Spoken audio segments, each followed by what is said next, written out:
Diary of St. Francis de Sales. September 4th. My God, could there be any greater blindness than ours? Filled with misery and abjection, we wish to be esteemed more than others. But what blinds us, if not our self-love, which, being blind itself, cannot see its own misery and nothingness? Indeed, God grants us a tremendous grace when He enlightens us to recognize our abjection. For acknowledging our own miseries and defects is a sign of an inner conversion of the heart. Those who truly know themselves do not desire esteem, nor are they mortified by being considered imperfect or treated poorly. Familiar sermons. On September 4th, 1609, Saint Francis de Sales was in Saint-Julien, traveling to Gex to meet with Baron de Lux and conclude some matters in favor of restoring the Catholic faith in that province. Heavy rains had swollen the Rhone River, causing some flooding. Due to this situation, there were no boats available, and the rain continued to pour down.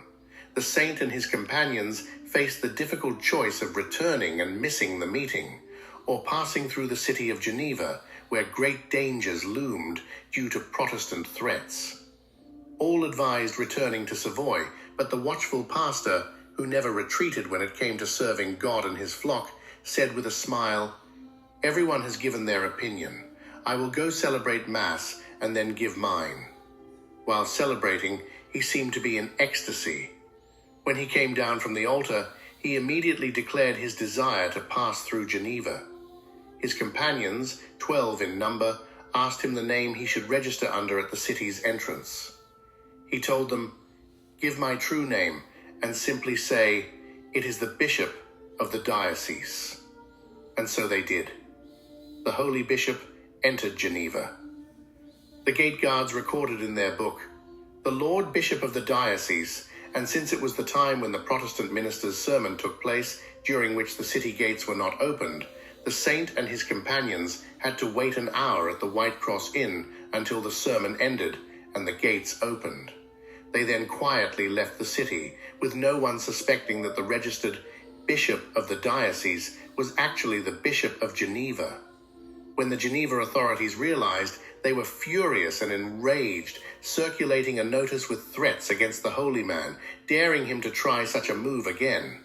When Francis heard of it, he said, "I use no tricks nor deception. I passed through the city in broad daylight, stayed long enough, and changed neither my clothes nor my name." Upon arriving in Gex, the saintly prelate was heavily criticized by Baron de Lux for risking his life in such a manner.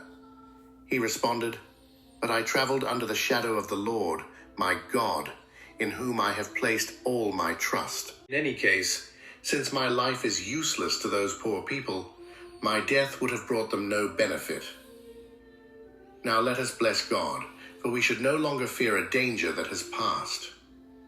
Francis's joviality and good spirits amazed everyone as they saw him ready to face any danger solely to defend the rights of God and His Church. Reflection for September 4. In this passage, St. Francis de Sales teaches us the importance of recognizing our own humility and human misery. He highlights how self-love and the blindness it creates prevent us from seeing our faults, leading us to desire more recognition than we deserve. He points out that recognizing our weaknesses is an essential step towards inner conversion and true humility, for those who truly know themselves do not seek to be elevated, nor are they troubled by being seen as imperfect. The anecdote of his journey reflects his courage and trust in divine providence. Despite the risks, his determination and faith led him to act without fear or deceit, demonstrating that his true protection and guidance come from God. This emphasizes the importance of courage based on faith and service to God over worldly concerns. In summary, St. Francis de Sales urges us to cultivate humility and to place full trust in God, facing challenges with faith and sincerity.